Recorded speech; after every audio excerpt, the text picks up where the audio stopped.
This is the lecture video 657 through 670, America in World War I.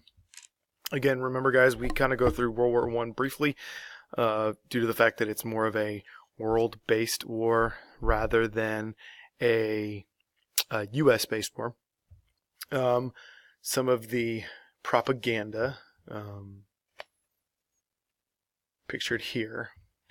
All right, so we have two different powers that break into here, and it all has to do with diplomatic relations. You have Germany, Austria, Hungary, and Turkey on one side. You have Germany, Great Britain, and France on the other, with the United States going to be involved. But what ends up happening is in Serbia, which is part of the Austria-Hungarian Empire, wants their independence. So as a show of force, the king of Austria-Hungary sends down Archduke Franz Ferdinand, the heir to the throne, as a show of power. And he goes down to Sarajevo, which is the capital city of Serbia, and he is assassinated. He's assassinated by a group called the Black Hand. They throw a bomb in his car. It's not successful. It doesn't go off, but he continues on his little power trip through the city, and a individual jumps into the car, shoots him and his wife in the head. So Austria-Hungary is very upset with Serbia. So Austria-Hungary declares war on Serbia, but Serbia has a secret alliance with Russia. So when Austria-Hungary declares war on Serbia, it makes Russia declare war on Austria-Hungary. Well, Austria-Hungary has a secret alliance with Germany. So then Germany has to declare war on Russia. Well, now that Russia's got war declare on it, France gets pulled in, and France has a secret alliance with Russia, so they declare war on Germany.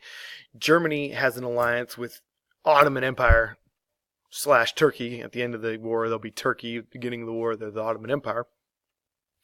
So the Ottoman Empire declares war on France, and then France has an alliance with Great Britain, and Great Britain gets pulled in. It's like the chain of events that gets pulled, and the whole big deal is that it's secret. That's the big thing. That's what makes these alliances, military alliances, secret.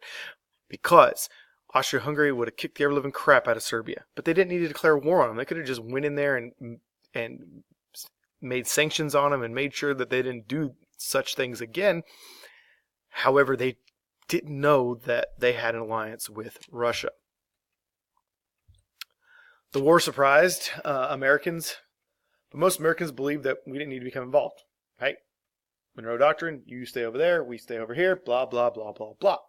Most Americans sympathized with the Allies because ethnically they're like us, culturally and economically they have ties that bind us to France and Great Britain.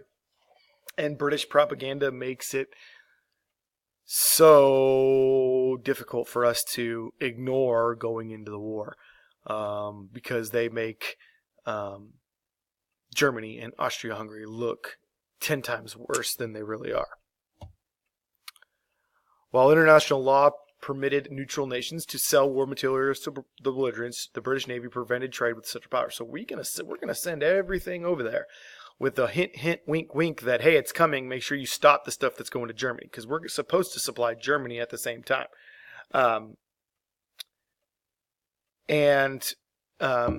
So being able to supply the Allies, it got them out of the war. Or, excuse me, them getting into war got us out of a recession. We were going through an economic recession. Again, it's the same sort of thing we talked about before with, economically, if the world market is good and our economy is not doing so good, then we can get out of a recession by selling to both sides. The United States asked all parties to respect neutral rights outlined in the 1909 Declaration of London. Germany agreed, but Britain refused. So the British blockade infringed on American neutrality, but Wilson doesn't really care because it's going to get us out of a recession, and he wants to avoid conflict with Great Britain. Well, this, of course, then pisses off Germany, who will use their German U-boats, underwater boats, aka submarines, to attack ships. And they begin this submarine warfare in 1915. And then the Lusitania gets sank. The Lusitania was a ship that an English liner. I mean, the two biggest liners of the time. You have the Titanic, you have the Lusitania. Lusitania goes back and forth between Great Britain and the United States. And basically, under the Sussex Pledge, Germany said they would not sink merchant ships without warning, which leads, to the Sussex Pledge, where they won't sink merchant ships without warning. They weren't really doing this anyways. The Lusitania went down so fast that historians believe that there was ammunition and stuff that was going to Great Britain in the Lusitania, and so Germany saw it as a weapon of war, and so they sunk it, killing 100 and some odd Americans. The threat of war sparked a debate over military preparedness. What do we do? Should we be ready to fight? Should we wait until we're drawn in to start in this war? What should we do?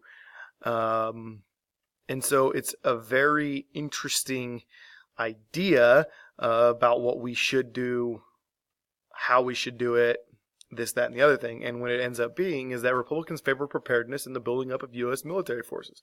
We need to be ready. This becomes a strategy of Americans forever. However, there is a large peace movement that happens and emerges over being prepared. But in anything in life, I would much rather be prepared than not be prepared, and especially when it comes to war. But being prepared is ultimate. Wilson opposed preparedness, but reversed his position when the submarine crisis got worse. And he realizes, wow, we really need to take care of this. Here is a preparedness parade, which winds down Pennsylvania Avenue. You can see the Capitol in the background. I think this is just really cool. It's this massive parade. You got Boy Scouts, you got businessmen who are all there, and military men who are saying, we need to be prepared. Running on a platform of keeping America out of war, Wilson wins re-election, knowing, however, that we're going to have to go to war. But he beats Charles Evan Hughes by 600,000 votes, and it's actually very, very close, as you can see here, electoral vote versus non-electoral vote. So Wilson has some detractors because remember, the Republicans had split before. And so now they come back and are united under one person, and it makes it a very close campaign. Wilson recognized the war is inevitable, and he sought to avert it. But he also started to develop a plan for a new world order, or what he was going to do if we actually went into fighting. So once the Germans get rid of the Sussex Pledge and they just start unrestricted submarine warfare again, that ticks him towards we're going to go to war. But then the Zimmerman Note's the big one.